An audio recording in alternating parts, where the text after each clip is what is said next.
The Great Emu War of Australia, a bizarre military operation that took place in 1932.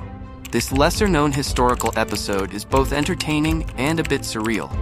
Did you know there was a time when humans actually went to war with birds? Welcome to one of the strangest events in human history, the Great Emu War of Australia. In 1932, Australia faced an unusual enemy. Not another country, not a political threat, but thousands of giant, flightless birds, the emus.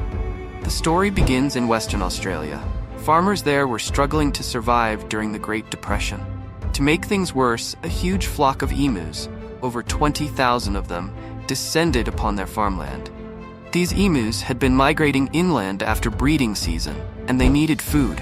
The farmers' crops provided the perfect feast, but it was a disaster for the farmers.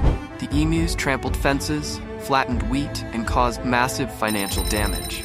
Desperate, the farmers appealed to the Australian government, who responded by sending soldiers with machine guns. Armed with 2 Lewis machine guns and 10,000 rounds of ammunition, the soldiers prepared for what they thought would be an easy mission. After all, how hard could it be to take down a bunch of birds? But the emus had other plans. These birds were fast and surprisingly strategic. As soon as the soldiers would approach, the emus would scatter in every direction, making it almost impossible to hit them. Even with machine guns, the soldiers found it difficult to keep up. After days of unsuccessful attempts, it became clear the emus were winning. The soldiers managed to shoot only a few hundred emus, but thousands more continued to wreak havoc. Eventually, after several failed operations and a fair bit of embarrassment, the military withdrew. The war had officially ended, with the emus victorious.